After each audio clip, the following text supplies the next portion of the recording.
बागिन के बच्चों पर रूप बदलने वाले शेर का हमला, बागिन की ममता और जादुई रंगीन गाय ने दिलाया मुसीबत से छुटकारा। जंगल में शर्ला बागिन अपने पति बंटी बाघ के साथ रहा करती थी। शर्ला बागिन और बंटी बाघ दोनों ही बहुत अच्छे थे। दोनों अपने जंगल की खूब देखभाल किया करते थे। शर्ला बागिन माँ बनने वाली थी, इसलिए वो दोनों आजकल बहुत ज्यादा खुश थे। लेकिन उन्हें क्या पता था कि उनकी इस खुशियों को ग्रहण लग जाएगा।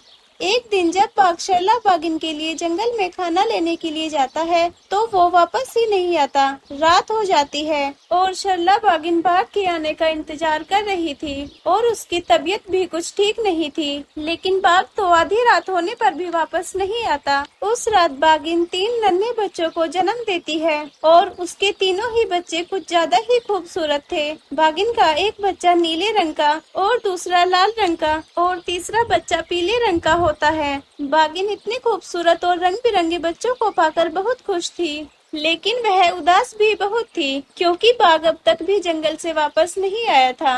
बागिन को बाघ के न आने की चिंता सताई जा रही थी। जब बागिन से सब्र नहीं होता तो वो अपने बच्चों से बोलती है, मेरे बच्चों, मुझे एक काम से जंगल जाना है, तुम तीनों कहीं मत जाना, मैं कुछ ही देर में वापस आ जाऊंगी। अपने नन्हे बच्चों को ऐसा बोलकर बागिन वहां से चली जाती है और जंगल में बंटी बाघ को ढूंढने लगती है। उधर शर्ला बागिन की गुफा पर एक खतरनाक शेर आ जाता है और वह शेर कभी बाघ मानव का रूप बदलता है तो कभी शेर का। उस जादुई शक्तियों वाले शेर की नजर जैसे ही बागिन के बच्चों पर पड़ती है, वह बहुत खुश हो जाता है और बोलता है, अरे वाह, ये कितने खूबसूरत बच्चे हैं। इन्हें भी मैं उस बाघ के पास लेकर चलता हूँ। इन सभी को वहीं कैद कर दूंगा। फिर मुझे सिर्फ 3 बाघ की जरूरत होगी और जैसे ही मुझे वो 3 बाघ मिल जाएंगे, मैं उनकी बलि देकर और भी ज्यादा शक्तिशाली बन जाऊंगा और उस मणि को भी हासिल कर लूंगा। ऐसा बोलकर वह जालिम शेर उन तीनों बच्चों को वहां से गायब कर देता है। उसे ऐसा करते हुए जंगल का एक चीता देख लेता है और वह जल्दी से दौड़कर शर्ला बागिन को ढूंढने के लिए चला जाता है और शर्ला बागिन को ढूंढकर उसे उस जादुई शक्तियों वाले शेर के बारे में बताता है। अरे बागिन बहन, आप यहाँ क्या कर रही हो? उस शेर ने आपके बच्चों को। चीता, बताओ क्या हुआ मेरे बच्चों को? वो आपकी गुफा पर एक जादुई शक्ति वाला शेर आया और आपके बच्चों को वहाँ से उठाकर गायब हो गया। और बागिन बहन, वो उन सब की बलि देने को बोल रहा था। बागिन जैसे ही यह सब सुनती है तो उसके तो होश उड़ जाते हैं। अब चीता और बागिन मिलकर उस शेर को ढूंढने लगते हैं। 2 दिन बीत जाते हैं और वो दोनों जंगल का चप्पा चप्पा छान मारते हैं, लेकिन बागिन को कहीं भी अपने बच्चों का कुछ भी पता नहीं चलता है। बागिन बेचारी अब बिल्कुल मायूस हो जाती है और वो भगवान से प्रार्थना करने लगती है। और जैसे ही वो आसमान की ओर देखती है तो आसमान से एक रंगीन बकरी उतर कर आती है और वह रंगीन बकरी बागिन से बोलती है, मुझे पता है कि तुम क्यों परेशान हो। मैं जानती हूँ, क्या मैं तुम्हारी कोई मदद कर सकती हूँ? वो जालिम शेर मेरे बच्चों और मेरे पति को ले गया है। मुझे कैसे भी करके उनको वहाँ से छुड़ाना है। बस आप मेरे पति और मेरे बच्चों को वापस ले आए। हाँ हाँ, क्यों नहीं, मैं तुम्हारी मदद जरूर करूँगी। चलो तुम मेरे साथ। मुझे पता है उस जालिम ने उन्हें कहाँ छिपाया है। ऐसा बोलकर वह जादुई बकरी वहां से गायब हो जाती है और सीधा उन्हें लेकर जादुई शेर के पास प्रकट होती है। बागिन जैसे ही अपने बच्चों को देखती है, वह बहुत खुश हो जाती है और वह जालिम शेर बकरी को देखते ही उस पर अपनी शक्तियों से हमला कर देता है। लेकिन वह बकरी कोई मामूली बकरी नहीं थी। वह बकरी देखते ही देखते कई रूप में आ जाती है और उस जालिम शेर को अपनी शक्तियों से एक पिंजरे में कैद कर देती है और उस पिंजरे को आग से दहका देती है। इसके बाद गाय अपनी शक्तियों से बंटी बाघ और उसके बच्चों को उस पिंजरे से आजाद कर देती है। बागिन और उसके परिवार को उसके जंगल में छोड़कर वहां से गायब हो जाती है और वह जालिम शेर वहीं पर जलकर राख हो जाता है। इसके बाद बागिन और उसका परिवार चैन की सांस लेते हैं और फिर से उस जंगल में खुशी खुशी रहने लगते हैं। अरे वाह, यहाँ के जानवर तो बिल्कुल मोटे ताजे हैं। महाराज बंटी चीता ने बिल्कुल सही बोला था। चलो चलकर अब इनका शिकार करता हूँ। यह बोलकर बाघ मानव पास में खड़े जानवरों के पास जाकर उन्हें जान से मार डालता है और उनका शिकार कर जंगल में आगे बढ़ता है। मेरा तो आज का काम हो गया। अब महाराज के लिए कोई शिकार लेकर चलता हूँ। उधर इस जंगल के राजा वीरू के पास एक गोरिल्ला पहुँचता है। महाराज महाराज, चलो जल्दी से मेरे साथ चलो, आपको कुछ दिखाना है। अरे गोरिल्ला, आखिर क्या बात है, बताओ तो सही। महाराज, अभी बताने का समय नहीं है, जल्दी से चलो, मेरे साथ चलो। बाघ मानव एक भेड़ को मारकर उसे अपने जंगल लेकर जा ही रहा था कि तभी गोरिल्ला वीरू शेर को लेकर वहाँ पहुँच जाता है। महाराज, ये बाघ मानव बंटी चीता का दोस्त है। इसने हमारे जंगल के कई मासूम जानवरों को मौत के घाट उतार दिया। हाँ, जानता हूँ मैं इसको और इसके महाराज को भी। शायद ये मुझे नहीं जानते। मुझसे पंगा लेने का अंजाम बहुत बुरा होता है। महाराज, ये बक्सा मुझे जंगल के किनारे से मिला है। पता नहीं इसमें किसने क्या रखा है। हाँ भालू, जल्दी से खोलो इसको। तब भालू उस बक्से को खोल देता है। नहीं नहीं नहीं, ऐसा नहीं हो सकता। कोई मेरे दोस्त को कैसे मार सकता है? ये सब उस वीरू शेर का किया धरा है। अब मैं नहीं छोड़ूंगा उसको। उसका नामो निशान मिटा के रख दूंगा। बंटी बाघ गुस्से से दौड़ता हुआ एक पंडित पर जाकर कूद पड़ता है। अरे अरे, तुम मुझे क्यों मार रहे हो? अरे पंडित, मुझे एक ऐसा शरीर चाहिए जो किसी के पास ना हो। एक ऐसा शरीर जिसके सामने कोई ना टिक पाए। मुझे एक विशाल शरीर चाहिए। हाँ हाँ ठीक है, मैं समझ गया हूँ। देखो चीता, मैं तुम्हें विशाल शरीर वाले चीता में बदल दूंगा, लेकिन तुम फिर कभी अपने असली रूप में नहीं आ सकोगे। नहीं चाहिए मुझे अपना असली रूप, मुझे सिर्फ बदला लेना है। तब पंडित चीता को एक विशाल चीता में बदल देता है और वो एक खूंखार चीता बन जाता है और बदले की आग में सीधा वीरू के जंगल पहुंचकर उसके जंगल के जानवरों को मारने लगता है। वो कुछ ही देर में जंगल के बहुत सारे जानवरों को मार डालता है। तभी वहाँ भागता हुआ वीरू शेर आ पहुँचता है। रुक जाओ बंटी चीता, रुक जाओ। मैं जानता हूँ तुम अपने दोस्त का बदला लेने आए हो, लेकिन तुम्हें अगर बदला ही लेना है तो मेरे जंगल के जानवरों को मत मारो, मुझे मार डालो। तुझे तो मैं ऐसी मौत दूंगा जो तूने कभी सोची भी नहीं होगी। छोड़ूंगा नहीं तुझे। चीता ये बोल ही रहा था कि तभी कुछ जानवर ऊंची पहाड़ी से चीता के ऊपर एक बड़ा पत्थर फेंक देते हैं। जब वो पत्थर चीता के सिर पर आकर लगता है तो चीता बेहोश होकर नीचे गिर जाता है और ऊपर खड़े जानवर उस पर एक के बाद एक पत्थर बरसाने लगते हैं, जिनमें दबकर वो वहीं पर मर जाता है। दरअसल ये भी वीरू शेर का ही एक प्लान था। जब चीता वीरू के जंगल आकर जानवरों को मार रहा था, तब वीरू ने उसे देख लिया था। ये तो बंटी चीता है, ये जरूर अपना बदला लेने आया है। हम इसका मुकाबला नहीं कर पाएंगे तो महाराज हम क्या करेंगे? मैं इसे अपनी बातों में उलझाकर पहाड़ी के नीचे ले जाता हूँ। तुम इसके ऊपर पत्थर बरसा देना, यही इसे मारने का एक सही तरीका है। तो इस तरह से वीरू ने होशियारी से काम लेकर इतने बड़े विशाल चीता को भी मार डाला। बूढ़ा गब्बर शेर गरीब होने के बाद भी हमेशा जानवरों की मदद किया करता था। गब्बर के साथ उसका बेटा शौर्य भी रहता था और वो बिल्कुल भी चालाक नहीं था। एक बार रात के समय में शौर्य और गब्बर गुफा पर ही सो रहे थे। तभी गब्बर को एक सपना आता है कि एक बहुत बड़ी ऊंची पहाड़ी पर हीरो की जादुई शक्ति वाली एक मणि रखी हुई है। उस मणि से अलग अलग तरह की रोशनी निकल रही है और उसके पास एक चील खड़ी है। यही है वो जादुई मणि जो तुम्हें मालामाल कर सकती है। इस मणि से तुम चाहे जितना भी हीरे मोती निकाल सकते हो। और मुझे पता है गब्बर, तुमने पूरी जिंदगी जानवरों की मदद करने में गुजार दी, तुम ही इसके हकदार हो। ये मणि बहुत शक्तिशाली है, लेकिन याद रखना अगर ये किसी बुरे जानवर के हाथ लगी तो जंगल को तबाह कर सकती है। इससे पहले ये किसी बुराई के कब्जे में आए, तुम्हें इसे यहाँ से ले जाना होगा। तभी गब्बर की आँख खुलती है और वो झट से उठ जाता है। सुबह में वो अपने सपने की सच्चाई अपने बेटे शौर्य को बताता है। ऐसी बात है पिताजी, तो आपको वहाँ जाकर देखना चाहिए। हाँ बेटा, लेकिन इस बारे में तुम्हें किसी से कुछ नहीं कहना है।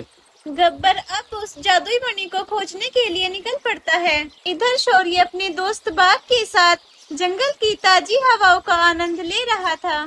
अरे भाई, आज हमारे जंगल का मौसम बहुत प्यारा है, लेकिन कल मैंने तुम्हारे पिताजी को काली घाटी की तरफ जाते देखा। यार, वहाँ का मौसम तो बहुत गर्मी का है। वो वहाँ क्या करने गए हैं? अरे वो दरअसल काली घाटी की पहाड़ी पर पिताजी को एक काली मणि हासिल होगी। कहते हैं वो मणि कुछ भी कर सकती है। खैर छोड़ो यार, तुम पिताजी जाने, उनका काम जाने, वो खुद अपने काम को अंजाम देंगे। शौर्य बातों ही बातों में उसके पिता के सपने की सारी सच्चाई बता देता है। उधर गब्बर उस ऊंची पहाड़ी तक पहुंच जाता है जहां वो मणि रखी हुई मिलती है। मेरा सपना तो सच निकला। अब ये मणि मेरी जिम्मेदारी है। मैं इसकी रक्षा करूंगा और इससे हमेशा जानवरों की मदद करूंगा। तब गब्बर उस मणि को लेकर अपनी गुफा पर पहुंच जाता है और गब्बर ने मणि से ढेर सारे पैसे, सोने, हीरे और बहुत कुछ इकट्ठा कर लिया और गब्बर ने सारे जानवरों में सोने, हीरे और बहुत सारी चीजें बांट दी और इस तरह गब्बर गरीब जानवरों की मदद करने लगा। उधर ये सब शौर्य का दोस्त बाघ देख रहा था। वो ये सब समझ जाता है कि ये सब उस मणि की ही ताकत है। तब बगीरा शौर्य के पास आता है। शौर्य भाई, पूरा जंगल उस मणि से दिए गए हुए हीरे और पैसे से खुशहाल है और एक तुम हो गब्बर के बेटे होने के बावजूद भी दर दर ठोकरे खा रहे हो। अगर तुम वो मणि हासिल कर लोगे तो पूरा जंगल तुम्हारा गुलाम होगा मेरे भाई। भाई मैं भी चाहता हूँ कि मैं बहुत अमीर बनूं, पूरे जंगल पर मेरा राज हो, लेकिन वो मणि हम हासिल करेंगे कैसे? तब बगीरा शौर्य के साथ मिलकर एक प्लान बनाता है और उसे एक सुनसान जगह पर ले जाकर कैद कर देता है। देखना शौर्य, अब थोड़ी ही देर में वो मणि तुम्हारे कब्जे में होगी। तब बगीरा अपने एक सिपाही से कहता है, जाओ जाकर गब्बर से कहना, अगर 2 घंटे में वो मणि बरगद के पेड़ के नीचे ना रखी तो उसके बेटे को हम जान से मार डालेंगे। बाघ मानव गब्बर के पास आकर उसे सब कुछ ऐसे ही बता देता है। महाराज, अगर आपने वो मणि 2 घंटे के अंदर उनको नहीं दी तो तुम अपने बेटे को खो दोगे। और हाँ, मणि रखकर तुम अपनी गुफा पर आ जाना, फिर वो थोड़ी ही देर बाद तुम्हारे बेटे को वापस भेज देंगे। अब गब्बर बहुत परेशान हो गया था। वो कुछ नहीं कर सकता था और फिर गब्बर वो मणि बरगद के पेड़ के नीचे रख आता है। वो अपने बेटे का गुफा पर आकर इंतजार करने लगता है, लेकिन बहुत समय इंतजार करने के बाद भी उसका बेटा शौर्य नहीं लौटा। तो वो उस पेड़ के पास ही पहुंच गया। वहां गब्बर ने देखा कि उसका बेटा खून से लथपथ पड़ा हुआ था और वो मणि भी वहां नहीं थी, क्योंकि मणि बगीरा ने धोखे से उठा ली थी और शौर्य को भी मार डाला था। इससे पहले बगीरा जंगल पर कहर मचाता कि तभी शौर्य के पास उस चील की आत्मा उतरती है जिसने गब्बर को वो मणि दी थी। वो शौर्य का पुनर्जन्म कर देती है और उसे बहुत बड़ा विशाल शरीर भी देती है। शौर्य अपनी ताकत से उस बगीरा तक पहुंच जाता है और उसका अंत कर देता है और उस मणि की जादुई शक्तियों से जंगल के जानवरों की मदद करने लगता है और फिर सभी जानवर हंसी खुशी रहने लगते हैं।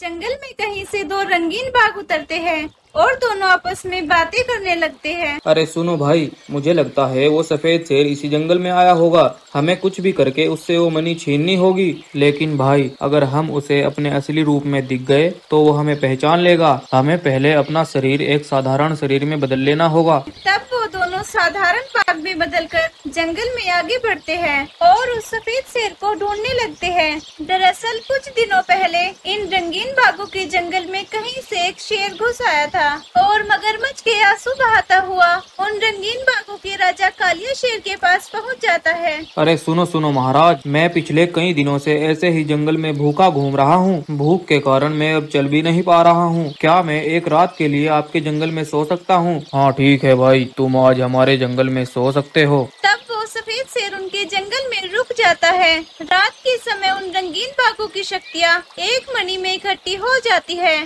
सभी रंगीन बाघ अपनी शक्तियाँ इकट्ठा करके वहाँ से चले जाते हैं। जब सभी बाघ आराम कर रहे थे तो वहाँ पर वो सफेद शेर आता है और उनकी वो जादुई मणि चुराकर वहाँ से भाग जाता है। आज उसी मणि को ढूंढने दोनों रंगीन बाघ उस जंगल में आए थे।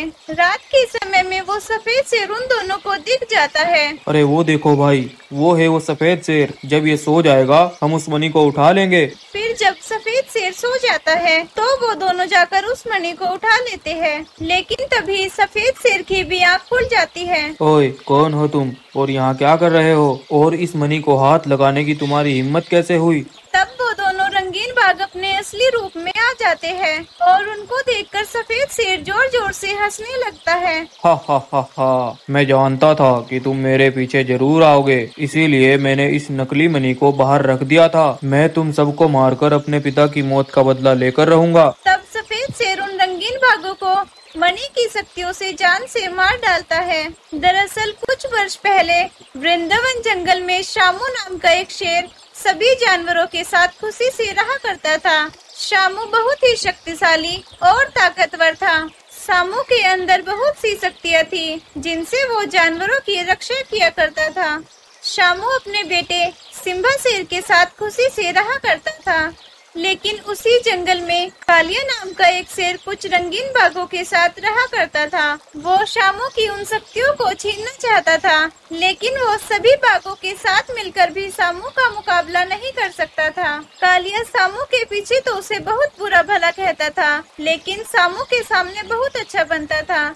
एक बार कालिया शामू से कहता है, सुनो महाराज, मेरे सिपाहियों ने आपके लिए आज दावत का इंतजाम कर रखा है। अगर आप भी हमारी दावत में आओगे तो हमें बहुत अच्छा लगेगा। हाँ ठीक है कालिया, मैं जरूर आऊँगा। तब रात के समय शामू कालिया की दावत में जाता है और ताजे ताजे मांस का आनंद लेता है, लेकिन कुछ समय बाद शामू बेहोश होकर नीचे गिर जाता है। तब कालिया शामू की शक्तियाँ छीन लेता है और उसे जान से मार डालता है। वह दूसरे जंगल में जाकर अपने सिपाहियों के साथ रहने लगता है, लेकिन शामू के बेटे सिम्बा सफेद शेर ने ठान लिया था कि वो उन सब से अपने पिता की मौत का बदला लेकर रहेगा। अगले दिन उसी जंगल में कालिया अपने कुछ और सिपाहियों के साथ वहाँ पर आता है और सिम्बा को ढूंढने लगता है, लेकिन सिम्बा इस बार अपनी शक्तियों से एक अनोखा रूप ले लेता है। वो अपने जैसे बहुत सारे शेर बना देता है और उस कालिया और उसके सिपाहियों को जान से मार डालता है और उनसे अपने पिता की मौत का बदला लेकर फिर से उस जंगल में सभी जानवरों के साथ हंसी खुशी रहने